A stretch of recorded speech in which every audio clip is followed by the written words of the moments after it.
siguientes expositores el doctor Jaime Acosta España, quien es médico microbiólogo, es máster en HIV e infectología, es médico por la Universidad Central del Ecuador, máster en microbiología médica por la Universidad Federal Docaera, diplomado en enfermedades infecciosas por la Universidad de los Hemisferios, máster en infectología clínica y terapéutica en la Universidad Cardenal Heredia, diplomado en enseñanza, aprendizaje efectivo por la Universidad de las Américas y es máster en VIH en España por la Universidad Rey Juan Carlos. Es parte del grupo Ester y el tema con el que intervendrá el doctor es sepsis por levaduras más allá de la candidemia. Bienvenido, doctor. En este momento usted puede compartir su pantalla. Muy buenas noches con todos. Agradezco infinitamente la invitación a poder acompañarles. Y por favor, ¿me podrían confirmar si ya estarían viendo la pantalla? Confirmamos, doctor, visual completa. Listo, perfecto. Entonces, bueno, muy buenas noches con todos. Gracias por estar aquí este sábado, sacrificando un poquito su tiempo y su espacio con su familia, con el objetivo de poder mejorar en esto del gestión, mejoramiento, calidad de los servicios de la salud, enfocado en la prevención y control de infecciones asociadas a la atención sanitaria, que ahora se les conoce como IAS, ¿no? Entonces, el tema que vamos a abordar es sepsis por levaduras, más allá de la candidemia. Y bueno, ya me presentaron, actualmente pues me dedico en esto de la microbiología médica y las enfermedades infecciosas como la medicina tropical. Inclusive soy profesor de algunas universidades de acá, ¿ya?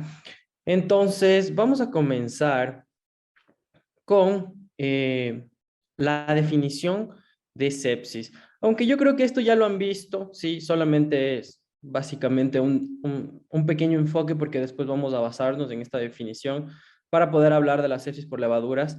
Y entonces, este va a ser un síndrome clínico que tiene anormalidades fisiológicas, biológicas y bioquímicas causadas por la respuesta inflamatoria desregulada a la infección. La sepsis y la respuesta inflamatoria resultante pueden conducir a un síndrome de disfunción multiorgánica y evidentemente esto puede llevar a la muerte, ¿de acuerdo? Cierto, me había olvidado. Vamos a hacer algo nuevo, ¿sí? Normalmente se ponen las referencias al final. De todas formas, yo tengo las dos metodologías al final de la diapositiva y también, como ustedes podrían ver en la esquina inferior izquierda, hay un código QR, ¿sí? Como yo sé que ahora acompañan muchos de ustedes desde sus tablets, desde sus teléfonos o inclusive sus computadoras, es tan fácil como si es que alguna información les llama la atención o quieren leer a mayor profundidad, tan solo tomar una captura y posteriormente con su celular escanear el código QR que les llevará directamente al artículo citado en cada una de los slides. Entonces, continuando, ¿sí? Los datos estadísticos. El 70.1% de los casos de sepsis no tiene un agente aislado. Entre los organismos identificables están todos los que ya han escuchado en este congreso. Y Cándida.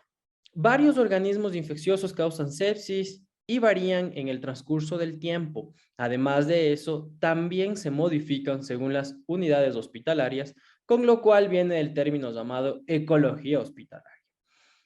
Aunque, por ejemplo, una ciudad podría tener aislados muy iguales, muy frecuentes, muy parecidos, ¿sí? Cada hospital varía de a poco y presenta diferentes tipos de microorganismos.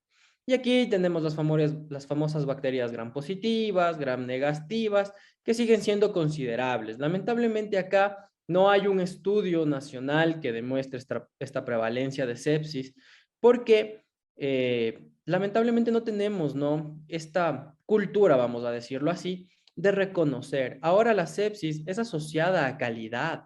¿Por qué? Porque estas infecciones asociadas a la atención en salud, de hecho, son un parámetro de calidad en salud. ¿Qué quiere decir esto? Que mientras menos infecciones tenga, yo como unidad de salud, así sea el centro de salud o el puesto de salud más pequeño o el hospital más reconocido de referencia, ¿sí? Esto marca qué calidad yo manejo como hospital e inclusive como profesional de salud, ¿sí? Es un indicador importante de lo que estamos haciendo. La incidencia de sepsis micótica ha aumentado en la última década, pero aún sigue siendo inferior a la sepsis bacteriana.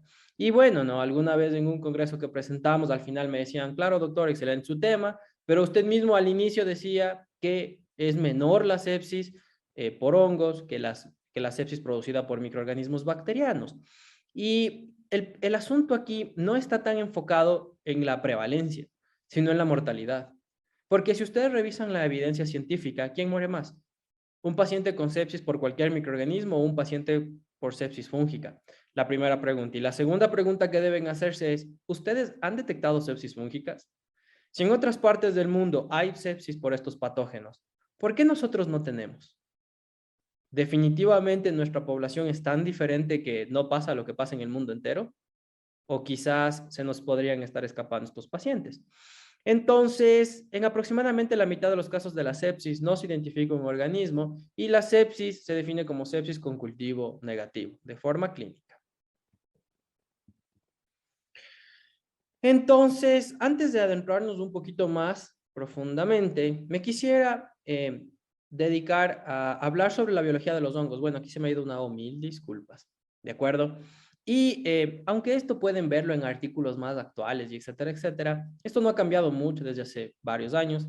Entonces, la citación es de uno de los libros que pude leer en Brasil, que es este de Micología Médica a la luz de los autores contemporáneos, del profesor Sidri y mis colaboradores, e inclusive aquí tienen el linkcito hacia el libro, ¿sí? Evidentemente para comprar el libro.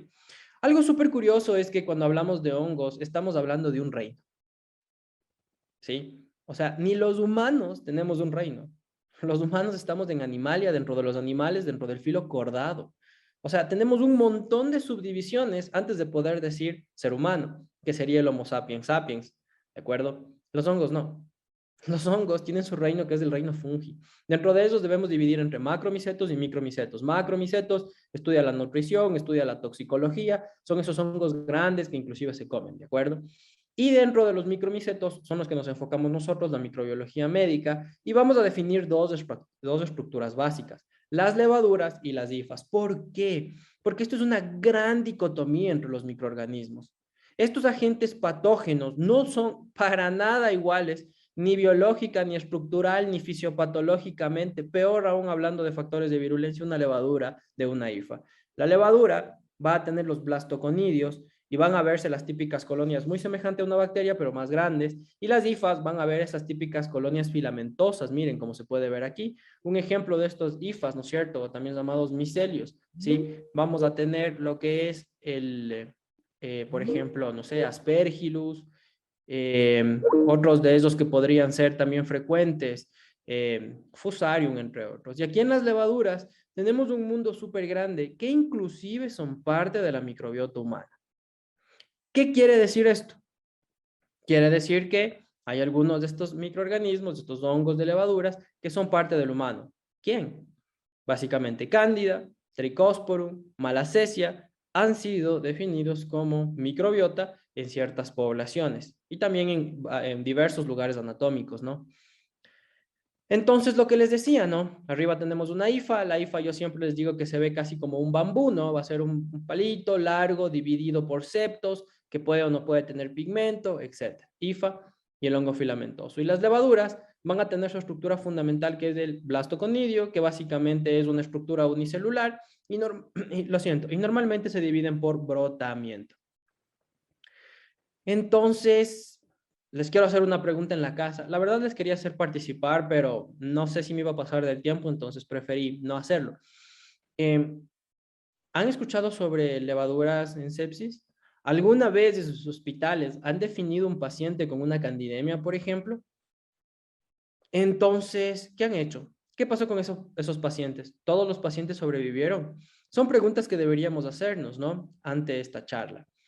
Y la siguiente pregunta entonces sería, ¿qué levaduras conocemos que puedan producir sepsis? Y alguna vez yo llegué con esta charla, me invitaron en un hospital de acá de Quito y fuimos. Cuando escucharon sepsis por levaduras, todo el mundo empezó a salir, ¿no? Y después, al final de la charla, las personas que se quedaron, porque pensaron que iba a ser la típica charla de siempre, o sea, se quedaron muy sorprendidas de que hay muchos más hongos más allá de una cándida, ¿no? Entonces, agentes que podrían ser probables en una sepsis por levaduras. ¿Y por qué quiero hacer este análisis? Porque muchas veces el médico pide, el personal de enfermería, pide en un paciente séptico un hemocultivo, que como ya lo mencionaba la magíster de la primera charla, Esto debe ser hecho por un personal altamente entrenado porque si no hay riesgo de contaminación. Perfecto. El segundo punto, muchas veces en microbiología ahora tienen sistemas automatizados, entonces pita el hemocultivo, el personal de laboratorio hace un gram y les llaman a decirle si observan levaduras. Y el personal de salud automáticamente pone en su radar a Cándida. Y sí, claro, por prevalencia, por frecuencia, es muy probable que Cándida esté infectando. Pero ese es el quid del asunto. No es el único microorganismo que puede infectar. Dentro de estos patógenos que han sido encontrados en sangre están Trichosporum, Malassezia, Saccharomyces e inclusive Cryptococcus, muy frecuente en pacientes con VIH. Entonces, vamos a comenzar definiendo microbiológicamente a las especies de Cándida, ¿no? Reino fungi, filo Deuteromycota, su filo Deuteromicotina. Y lo importante de todo esto es que Cándida tiene varios patógenos. Ese es el siguiente problema. ¿Por qué? Porque yo al ver en una tinción, por ejemplo, de Gram, de sangre, porque el hemocultivo fue positivo, una levadura, yo hasta no tener un cultivo y no tener pruebas de identificación ante ese hongo, no tengo ni una noción de lo que pueda hacer. O sea, decirles, estoy viendo levaduras, que de hecho está mal reportado, se debe reportar blastoconidias de levaduras, pero bueno, en fin, decirle, como reportan en todos los hospitales, si observan levaduras, significa decirle, vea, piense en alguno de los hongos que le estoy diciendo. Claro, por frecuencia puede ser cándida, pero solo dentro de la cándida existen las albicans y no albicans complex. Y dentro de las no albicans complex pueden existir varias cándidas que de hecho pueden ser resistentes a los antifúngicos que normalmente se comienza el tratamiento, como por ejemplo fluconazol. Dentro de esas, cándida glabrata, cándida krusei. Entonces, debemos ser cuidadosos con la interpretación de este resultado. Y aunque muchas veces en la práctica clínica con 20.000 pacientes, por ejemplo, en el servicio de hospitalización de medicina interna, con un montón de pacientes complicados, perdón, nosotros perdemos la atención a estos pequeños detalles, pero debemos ser cuidadosos porque, como ya vamos a ver, no es el único. Y miren, estas son las especies de cándida que más se reportan en los artículos científicos. Tenemos Candida albicans, tropicalis, glabrata, krusei, parapsilosis, dubliniensis, lusitania, y dejé al final, pero no la menos importante, Candida auris, que por ahora le vamos a dejar ahí, ¿sí? ¿Cómo se ven las cándidas cuando crecen? Todas las cándidas se ven iguales. Y en especial, si en el laboratorio de microbiología no hay personal entrenado de microbiología, no hay personal entrenado en micología, normalmente siembran en cultivos normales, como agar sangre. Y todas las cándidas, toditas estas cándidas se van a ver muy semejantes a esto. ¿Y qué vamos a ver en las preparaciones o en los grams? Porque de hecho el gram no es una tinción adecuada para hongos, pero bueno, en fin, eso es lo que se hace porque es lo que hay.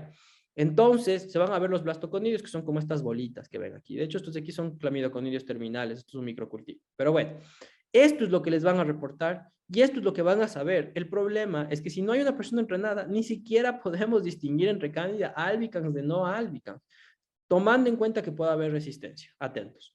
Luego viene tricósporo, ¿sí? De hecho, este es dado en la medicina, una enfermedad muy frecuente en el cabello llamada piedra blanca, que literalmente se ven como unas piedras súper adheridas al cabello, ¿sí? Blancas, literalmente, así, piedra blanca. Y es frecuente en niños, ¿no? El asunto es que también es microbiota cutánea. También se ha encontrado en muchos pacientes sin clínica como microbiota del cabello, hasta en el cuello, en los hombros, o sea, en la piel. Y de hecho, este hongo, ¿sí? Es ya diferente porque este de aquí es un basidiomicota de los tremelales, ¿sí? Y lo súper curioso de este es que todo mundo, ¿no? Todo mundo conoce el Trichosporum y los pocos que conocen del Trichosporum no pasan de un Trichosporum inqui ni de un Trichosporum acai.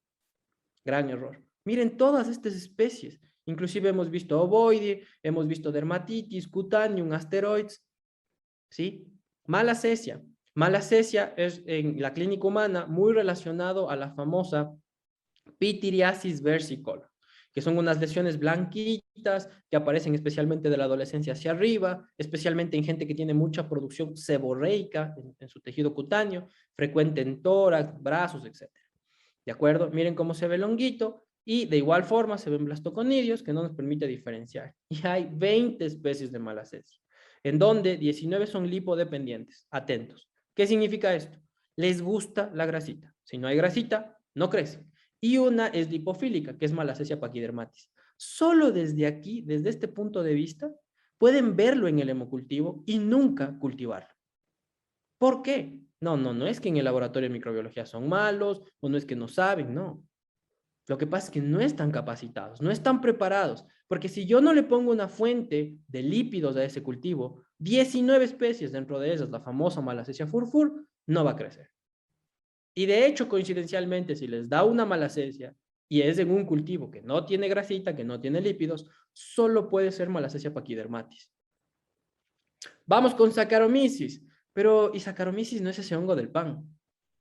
Y el Saccharomyces cerevisiae no es el hongo de la cerveza. Y el Saccharomyces también no se utiliza en algunos casos para hacer vinos. Y entonces, ¿por qué me vienen a decir que Saccharomyces puede producir sepsis? Ya vamos a hablar sobre esto del Saccharomyces, ¿sí? Pero miren cómo se pueden ver muy semejante, iguales a las cándidas, ¿sí? Y bueno, estos los más frecuentes, ¿no? Son el Uvarium, Cerevisiae, el Bulaurdi, el Bayanus, ¿sí? Y este también es un ascomicota, o sea, de hecho, es muy parecido a la cándida. De hecho, es de los Saccharomycetales, así que se puede decir que es un primo hermano de la cándida. Cryptococcus. Este es un hongo ambiental, ¿sí? Este es un hongo, ¿cómo se llama este término que se utiliza? Ah, sí, ubicuo, ¿no? Este es un hongo ubicuo, o sea, está en todos lados. Ha sido encontrado en lugares inclusive extremadamente fríos. Hubo un brote hace algunos años en Canadá, o sea, Canadá, un lugar que o hace mucho calor o hace mucho frío, ¿sí? Y está asociado a palomas, ¿sí? Lo curioso de esto es que vive muy bien por mucho tiempo en el suelo, en las heces de las aves. ¿De acuerdo? E infecta frecuentemente a pacientes con HIV. De hecho, es un hongo melanizado, eso es súper interesante, ¿no? Normalmente en los cultivos tradicionales se les puede ver como la cándida, como un poquito de característica mucoide cápsula, ¿sí? Pero en cultivos especiales, miren cómo se hace café. ¿Por qué? Porque tiene un factor de virulencia llamado melanina. Y de hecho, en pacientes con HIV, siempre recuerden esto, por favor, se debe pedir en líquido cefalorraquídeo si se sospecha de una meningoencefalitis, se debe pedir líquido cefalorraquídeo y este líquido cefalorraquídeo debe ser observado con una tinción llamada Tintagel, que es la que se ve aquí abajito, en donde se resaltará la cápsula. Esta es una tinción negativa, de hecho, porque la tinta no puede entrar en el hongo debido a su cápsula. Chévere. Ahora que, sí, por supuesto, y dentro de los humanos, el más frecuente es Cryptococcus neoformans, luego después le sigue Gatti, pero también hemos visto, ¿no? Laurenti y Albidus. Lo interesante de todo esto, sí, es que existe sepsis fúngica. Y no solamente esta sepsis fúngica asociada a la atención en salud se relaciona a cándida. Uno de los casos que vimos, ¿ya? Fue Saccharomyces. Este Saccharomyces fue en un paciente que tenía una enfermedad oncohematológica, y en este paciente que tenía enfermedad oncohematológica fue la primera vez al hospital. Después de ir al hospital, estaba mal, estaba febril, tenía la típica neutropenia febril, no sabían qué tenía, le ingresan. La típica, le tratan con todos los fármacos de amplio espectro, nada. Le piden cultivos normales para bacterias, nada. Se va a la casa porque mejora un poco, todo bien. Regresa a la semana con una fiebre peor, con una toma del estado general, nadie entendía nada. Viendo que no mejora, le piden exámenes ampliados el infectólogo, le pide ya cultivo para hongos, también solicita muestras de esputo por inducción para poder relacionar hacia una tuberculosis, etcétera, etcétera. Y cuando ya nos llegan los hemocultivos para hongos, nosotros vemos Saccharomyces. Entonces, la primera cosa que se nos pasa por la mente es Saccharomyces, hongo utilizado más para la parte industrial alimentaria, no tiene nada que ver. Como solamente uno de los hemocultivos fue positivo, entonces se le desconsideró. La paciente fue a un deterioro notable, lamentablemente necesitó ingresar a terapia intensiva por uso de vasoactivos, una fase multisistémica, o sea, una paciente séptica, y en la terapia intensiva le rotan a antibióticos todavía de amplio espectro, que fue meropenem, amikacina más vancomicina, y vuelven a solicitar cultivos. Como ya tuvieron ese antecedente del Saccharomyces, se pide cultivo para hongos y nos mandan 3 botellas de cultivos específicamente para hongos, que eso también vamos a conversar al final, dentro de lo cual nosotros tuvimos, bueno, de hecho cuando ya nos avisaron de que la paciente estaba en UCI, esto pasó en Brasil, yo mismo me fui a la parte clínica, yo mismo le tomé los hemocultivos y todo bien. Entonces, cuando yo regresé, ¿no? Nosotros vimos ya en la primera muestra directa, ¿sí? Blastoconidios de levaduras, por lo cual ya se reportó blastoconidios de levaduras y en ese momento se le instauró anfotericina B a la paciente. Y en el cultivo, nosotros ya vimos el Saccharomyces y nosotros reportamos este cultivo como Saccharomyces, ¿sí? Entonces, miren, un paciente con enfermedad oncohematológica, ¿sí? Con Saccharomyces ahí, y miren cómo responden solamente a anfotericina B ya en los pacientes, y de hecho algunos no responden tan bien a los azólicos, ¿sí? Tricósporum, este tricósporum nos pasó en un neonato, ¿de acuerdo? ¿Qué tenía el tricósporum? De hecho, tricósporum y malacesia hemos aislado principalmente en neonatos y pacientes que tienen nutrición parenteral total. Malacesia, siempre que hay nutrición parenteral que lleve lípidos, y tricósporum que tenga o no tenga lípidos. Independientemente de eso, el tricósporum crece. ¿De acuerdo? Los dos fueron en neonatos asociados a catéter de vía venosa central. Entonces, como ya decían en la primera charla, ¿no es cierto? Es una puerta de entrada, es un túnel, es un espacio que nos puede llegar a dejar entrar diversos tipos de microorganismos, tanto periféricos como internos. Y como decía previamente la doctora Paredes, que nos hablaba de la parte urológica, no solamente puede haber crecimiento interno y externo, sino también inclusive se puede desarrollar biofilm. Y hay gente que lucha. Yo sé que muchos de esos catéteres son dificilísimos, son muy complicados de colocar, pero luchan para no quitar el catéter. Pero el problema es el catéter. Y si usted no quita el catéter, le puede bañar en anfotericina, en meropenem, en fluconazol, en amicacina, en el antibiótico que usted quiera. Va a tener un foco continuo de liberación de microorganismos. Y ese paciente nunca va a mejorar. Entonces, miren, ¿no? Infecciones en sangre, ¿sí? Por tricósporum, por Saccharomyces. Aquí tienen, pues, sus referencias, ¿sí? Y malacesia. De hecho, esta malacesia también fue en un paciente neonatal, ¿sí? Lo interesante de esta malacesia es que no crecía. Igual, misma historia, paciente con una evolución tórpida, con terapia antibiótica de amplio espectro, que no dejaba su ventilación y no mejoraba, y no mejoraba, y no mejoraba. Cultivos negativos, cultivos negativos, cultivos negativos. ¿Cuál es el problema de un hemocultivo tradicional? Depende de varios factores. El primero, la cantidad de sangre. El segundo, el momento de la toma. Porque antes se pensaba que una sepsis significa que los microorganismos estén todo el tiempo en sangre y no. De hecho, eso es la bacteremia, que durante la sepsis hay transcursos de bacteremia. O sea, del sitio de la infección, los microorganismos salen a sangre y solo cuando los pacientes están totalmente destruidos, su parte inmunológica, con una inflamación sistémica tenaz, a veces se tiene todo el tiempo la bacteremia. Pero eso también es otro error. Pensar que todo el tiempo vamos a tener el microorganismo en sangre y no es así. Y el siguiente error en estos patógenos con sepsis fúngica es pensar que pedir remocultivo es que el microbiólogo me tiene que solucionar y no es así. De hecho, hay cultivos, hay en los equipos semiautomatizados de hemocultivo, hay específicamente frascos que tienen antibióticos, que son enfocados a hongos. Y además de eso, hay medios específicos que van a favorecer el crecimiento de hongos y hasta de micobacterias. Entonces, si su paciente no mejora, si tiene un paciente llenito de vías periféricas, de catéteres, de catéter venoso central, de tubo endotraqueal, y no mejora, y no mejora, y no mejora, quién sabe si por ahí no puede haber un hongo. Solicite un cultivo para hongos. Pero ¿y cuál es la diferencia de una bacteria de un hongo? La bacteria me crece en 24 y 48 horas. La mayoría de laboratorios de microbiología alzan una caja Petri, ven negativa y botan. ¿Cuándo? 48 horas. Máximo 72 horas. En anaerobio, 5 días. Hay estos patógenos fúngicos que pueden crecer entre 3 días hasta 21 días. ¿Qué significa esto? Que si yo no hago un cultivo especializado, yo no me contacto de forma dinámica con mi laboratorio para decirle, vea, yo sospecho de esto. ¿Cómo puedo hacer? Ayúdeme. Definitivamente es muy difícil encontrarlos. Y Cryptococcus. Bueno, hemos visto Cryptococcus en diferentes tipos de paciente, pero lo más característico es el paciente con HIV. Es el paciente con HIV, ¿sí? Este paciente normalmente tiene dos opciones. El 95% de los pacientes hacen meningoencefalitis y un 4 a 5%, dependiendo de la bibliografía, esos van a ser una neumonía.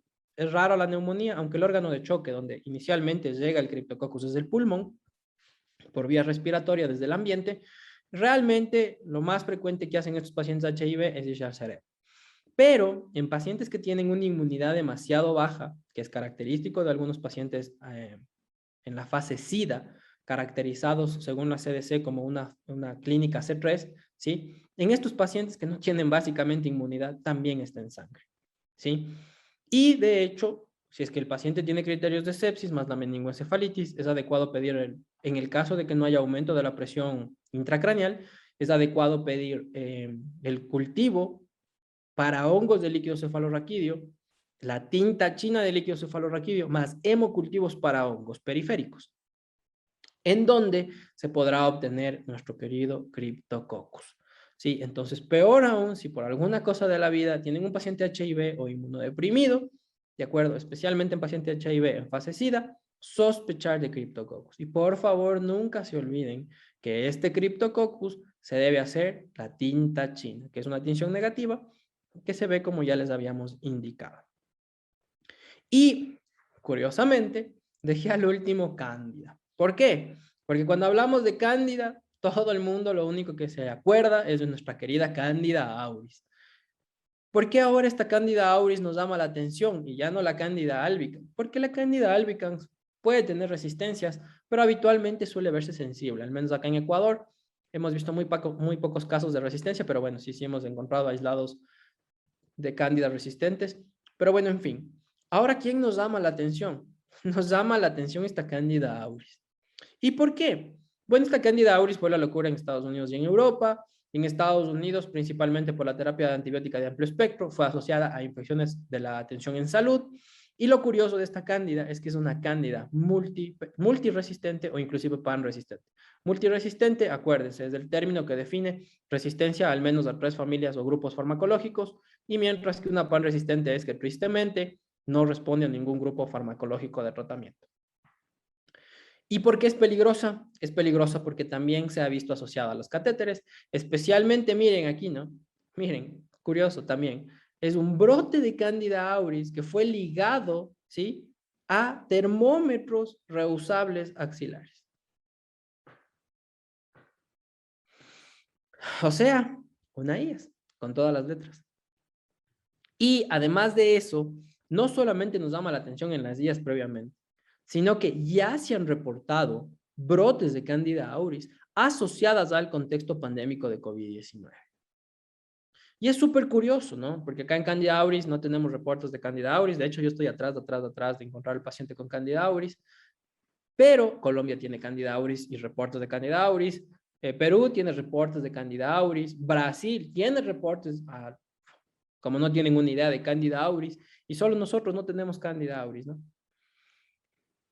No sé, me queda la duda de por qué será que nosotros no tenemos Cándida auris. Mucho control de infecciones, tal vez. En fin, lo curioso de todo esto es que yo ya vimos alguna vez una Cándida auris, y ahora, recientemente tuvimos una Cándida emuloni, que básicamente está dentro del complejo auris de emuloni, y muchas veces los equipos semiautomatizados de identificación les confunden, ¿sí?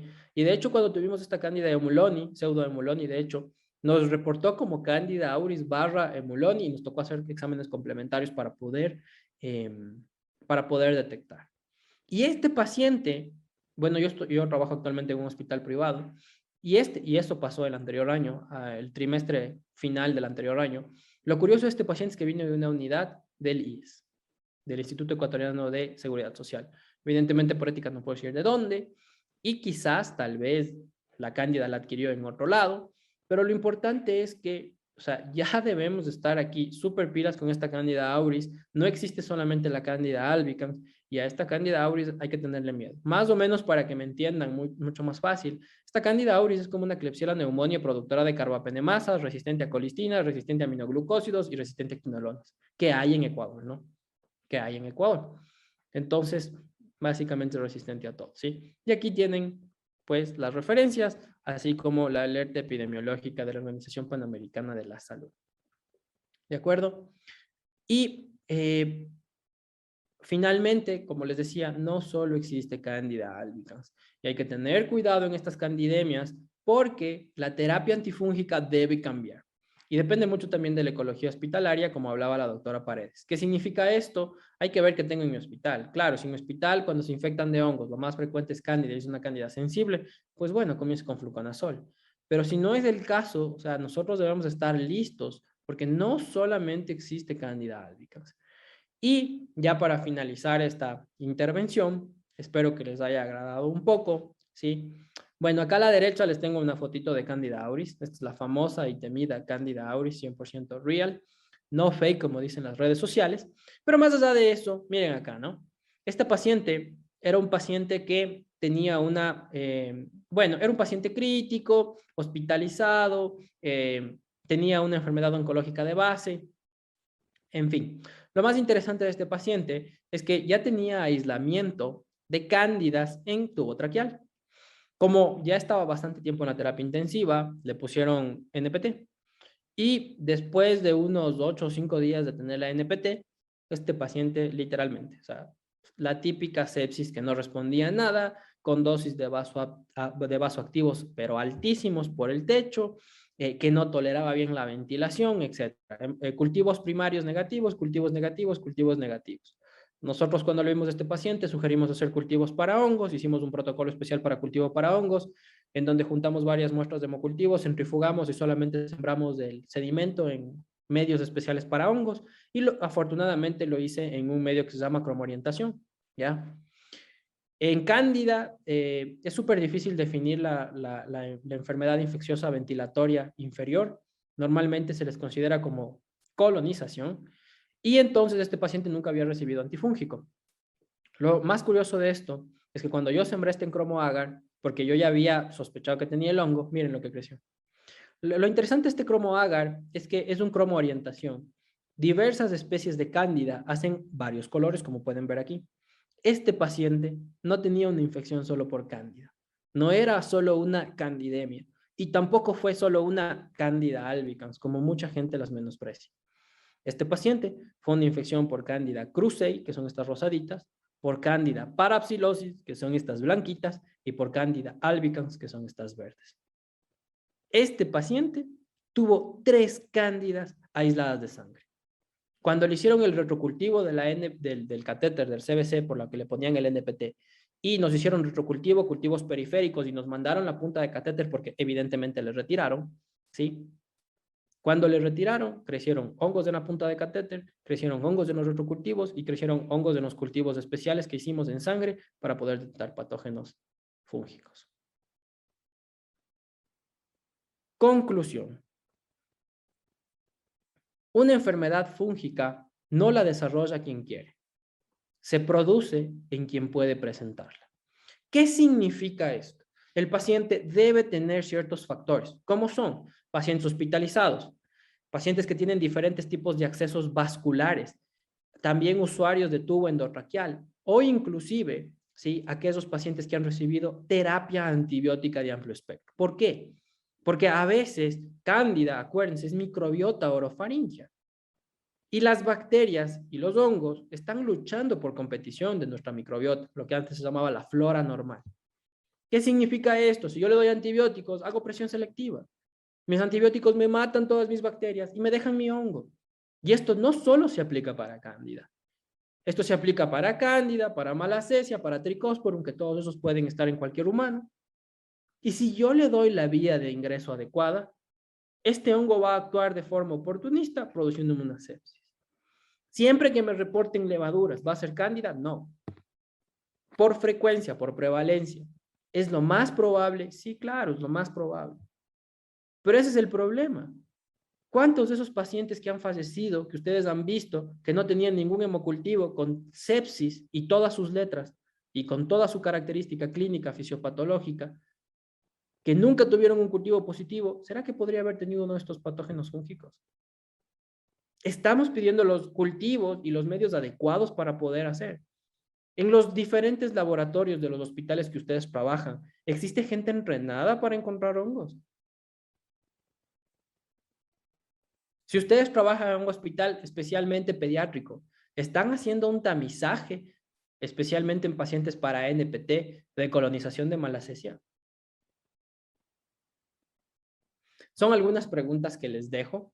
Lo más importante de todo esto, pues, es haber abierto un poquito su panorama. Les agradezco muchísimo. Si les interesan las enfermedades infecciosas y la microbiología médica, me pueden seguir en las redes sociales. Pueden tomar una captura de esta pantalla y aquí van a ver todas mis redes sociales. Ahí está Facebook, Instagram, YouTube, en los cuales normalmente subimos contenido relacionado a microbiología médica y enfermedades infecciosas. Y me encanta poner esta foto de aquí al final porque más que dejarles con conclusiones, con cosas fijas, me gusta dejarles con dudas, porque cuando uno se queda con la duda va y pregunta, ¿no? Y nos cambia la forma de entender y aprender e inclusive de ver las cosas. Entonces, bueno, esta es una foto tomada de caimanes en nuestro querido Oriente Ecuatoriano, cuando alguna vez nos fuimos por el Oriente Ecuatoriano. Y lo interesante es que miren, aquí hay 3 caimanitos y uno de... Uy, lo siento, se me fue. Espérenme un segundo porque quiero concluir con esta imagen. Lo siento. Se me salió.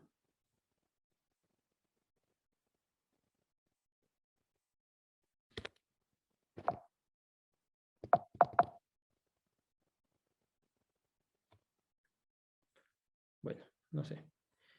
En fin, como les decía, aquí están los 3 caimancitos, ¿no? Y miren cómo este caimán, sí, esto lo que se ve aquí es una mariposita, está básicamente en el ojo del caimán y el caimán ni se inmuta. Y así nos pasa muchas veces en la medicina. Tenemos las cosas frente a nuestros ojos, pero si no sabemos cómo buscarlas, cómo identificarlas e inclusive cómo tratarlas, se nos pasará por los ojos y no hacemos muchas veces nada por nuestros queridos pacientes. Acuérdense, ahora las guías son un básicamente indicador del control de calidad en la atención en salud. Así que pregúntense, ¿tengo muchas guías en mi hospital o tengo pocas? Si tengo muchas, tenemos muchas cosas en las que trabajar. Muchísimas gracias.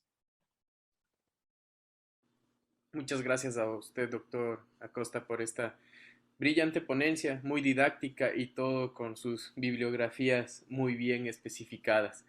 Muchísimas gracias por el tiempo brindado a este congreso.